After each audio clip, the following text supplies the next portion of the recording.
Thank you very much, and I hope you like our new beautiful patio with matching stone to the White House. If this were grass today, you'd be sinking into the mud like they've done for many years, and you would be very unhappy. Please, thank you very much.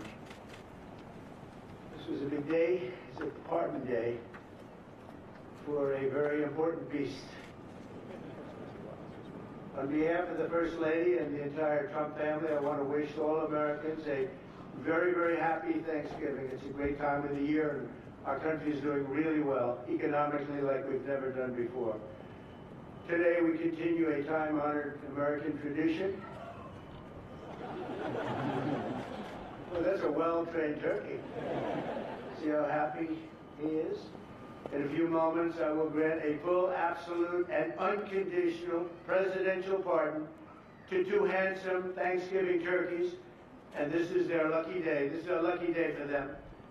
But before going any further, I want to make an important announcement, because you remember last year, after a thorough and very rigorous investigation by Pam Bondi and all of the people at the Department of Justice, the FBI, the CIA, the White House Counsel's Office, and the Department of Everything. We have a Department of Everything. You know what that is? I think that's called the White House.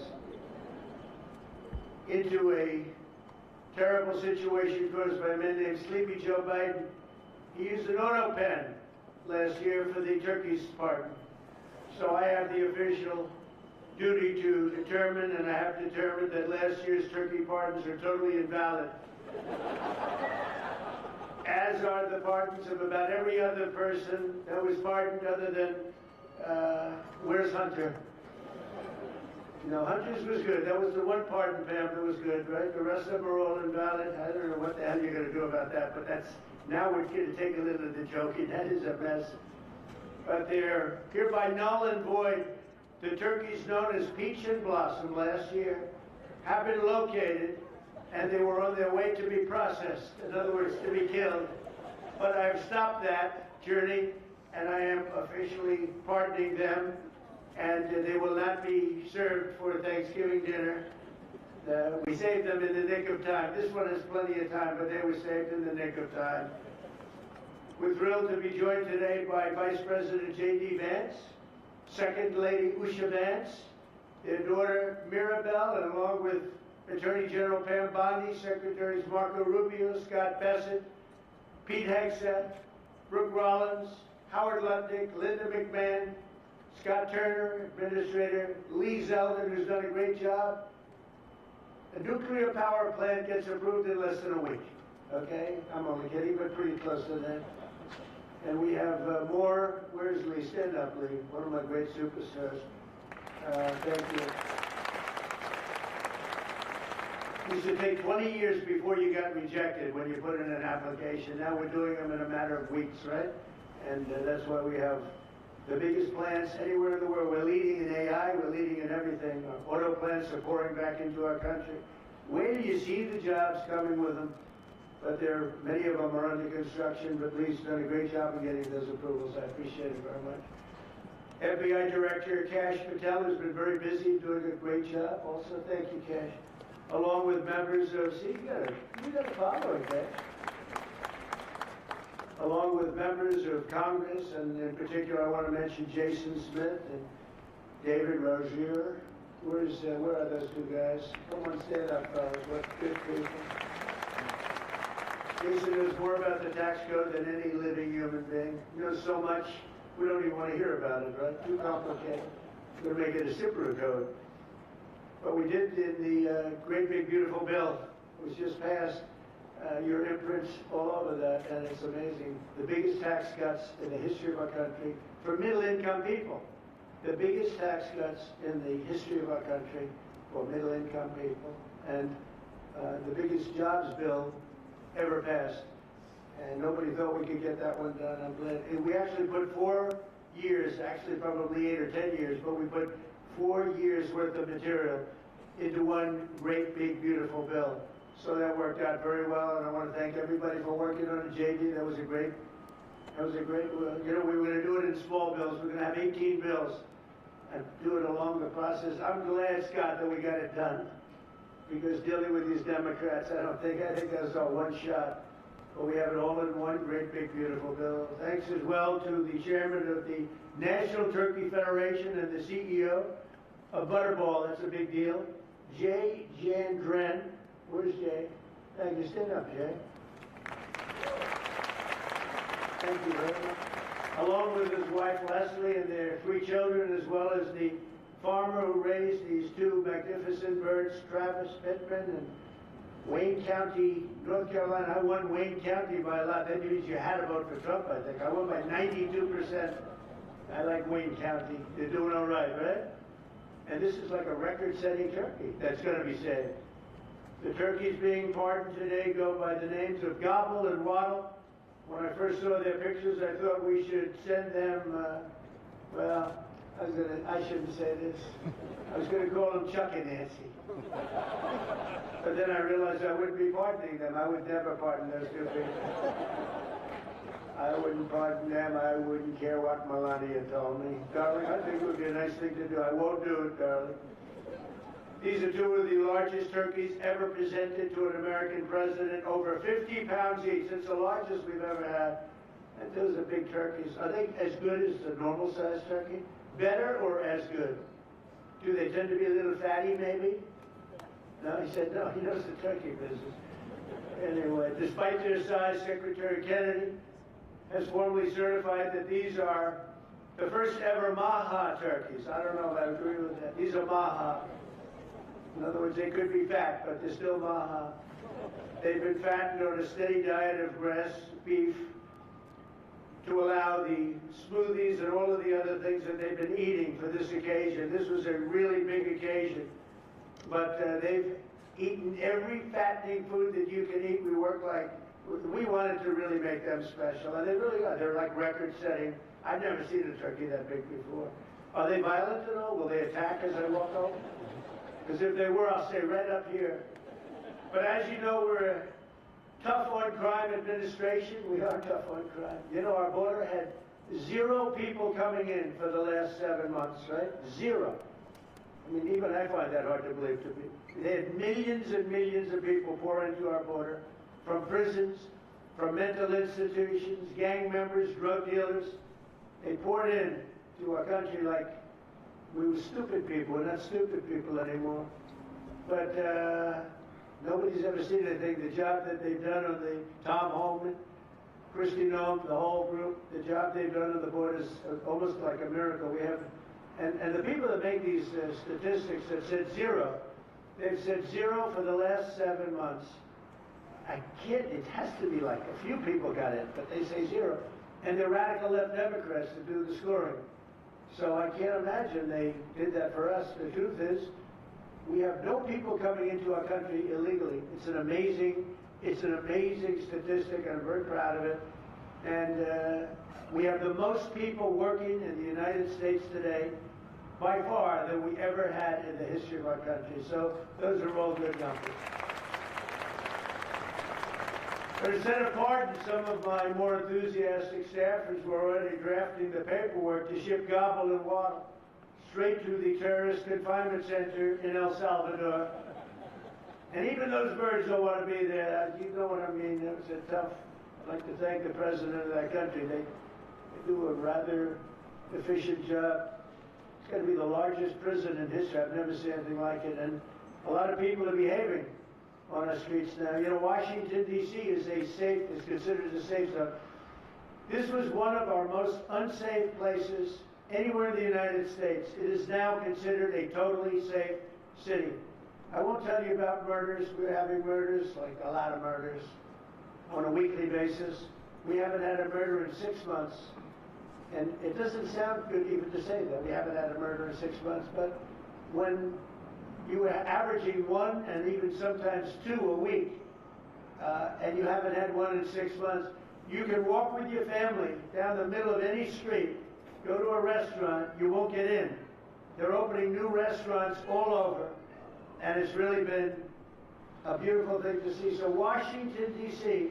is now a totally safe city, and a year ago it was a criminal mess.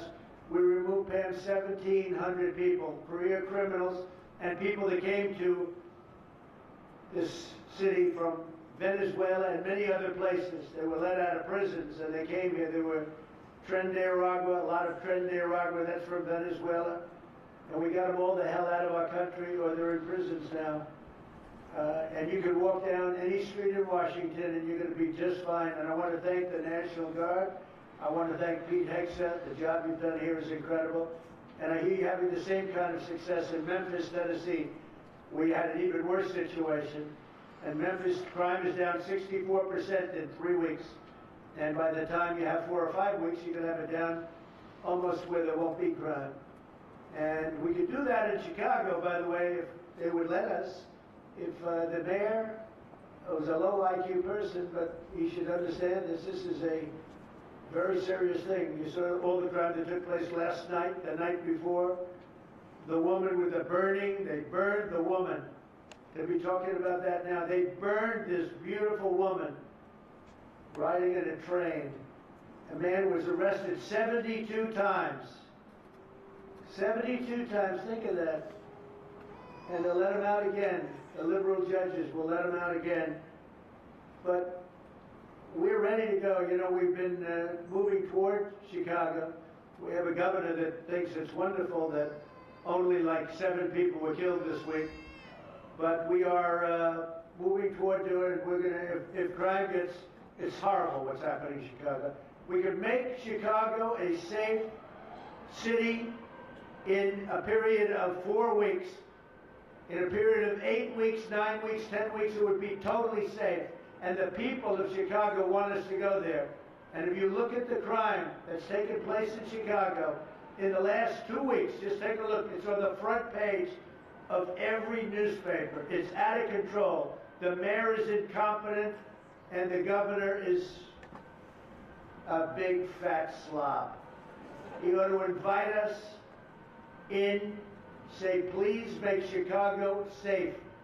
We're going to lose a great city if we don't do it quickly. Make Chicago. We'll do the same thing as we did in D.C., the same thing as we did everywhere we've gone.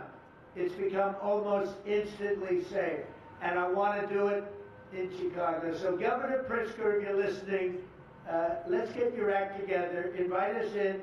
We're going to make your place so safe. You're not going to have these crimes that are making the newspapers and the front page of every newspaper and television story, news story. Will make Chicago a safe place very quickly. I looked at the various cases, granting mercy, discovering that the terrible trauma that everyone's going through. And I had a little bit of a Pritzker joke. I was going to talk about Pritzker in size, but when I talk about Pritzker, I get angry because he's not letting us do the job. So I'm not going to tell my Pritzker joke. I have a very cute little joke, you know. Some speechwriter wrote some joke about his weight. But I would never want to talk about his weight. I don't talk about people being fat. I refuse to talk about the fact that he's a fat slob. I don't mention it. On a more serious note, as we gather around the dinner table, I'd like to lose a few pounds too, by the way. And I'm not going to lose it on Thanksgiving, I can tell you that. Because I'm going to have a turkey, but it's not going to be that one. I hope all Americans will have the chance to enjoy the fellowship of family and friends and renew our faith in God's providence. 1 year ago, we were a dead country 1 year ago. The King of Saudi Arabia said it to me. He said it to me actually 4 months ago when I was in Saudi Arabia, Qatar, UAE. He said, you know, 1 year ago, the United States was a dead country, and now you've got the hottest country anywhere in the world. We're the hottest country. We have $18 trillion being invested as of now. We're not even close to being 1 year. The most ever was $2 trillion for a certain country I won't name during the last administration. In 4 years, they had less than $1 trillion being invested in the country. In 9 months, we have over $18 trillion. It's a number that nobody has ever even thought possible. And that's in building plants and building so many things, investments in our country. Nobody's ever seen anything like it. But we have more people working. We have more people praying. The churches are coming back. I don't know if you've been reading that story, but religion is coming back to America. Some people say, oh, why would you mention that? To me, that's a big deal. And this Thanksgiving, we're also making incredible strides to make America affordable again. Walmart announced that the cost of their standard Thanksgiving meal is 25% lower than just 1 year ago. That's a big deal. According to the USDA, the price of Thanksgiving turkey is down 33% from its Biden era highs. Potatoes are down 13%. Ham is down 15% compared to last Thanksgiving. So we are down to a level that we haven't seen in a long time. Egg prices are down 86% since March, and gasoline will soon be hovering around $2 a gallon. Under our leadership, we passed the largest tax cuts in history, the largest spending cuts in history, the largest regulation cuts in history, and we have fully secured our southern border. I've also ended 8 wars in 9 months, and we're working on that final war. It's not easy, but I don't know. I think we're going to get there. 25,000 soldiers, Ukraine, Russia. In the last month, 25,000 soldiers have died.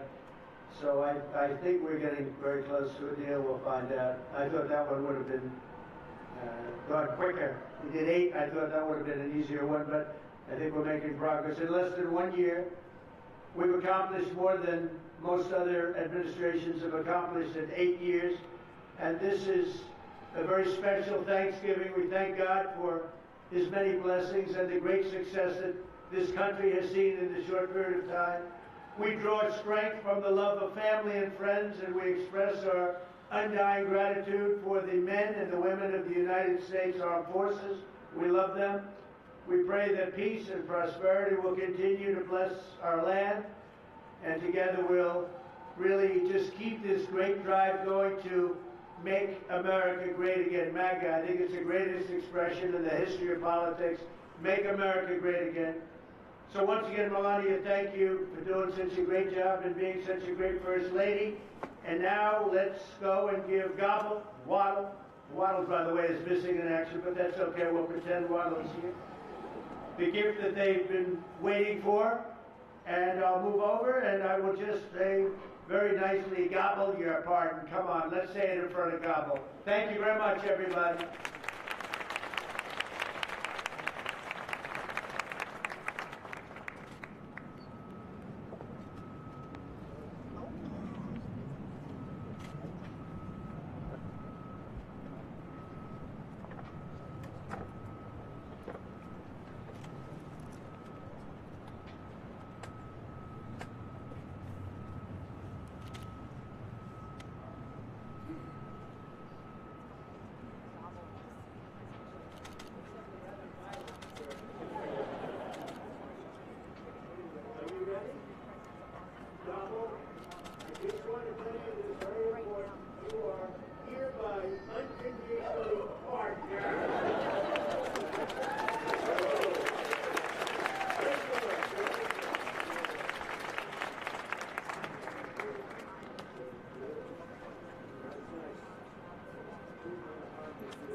Thank you very much, everybody.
have audio.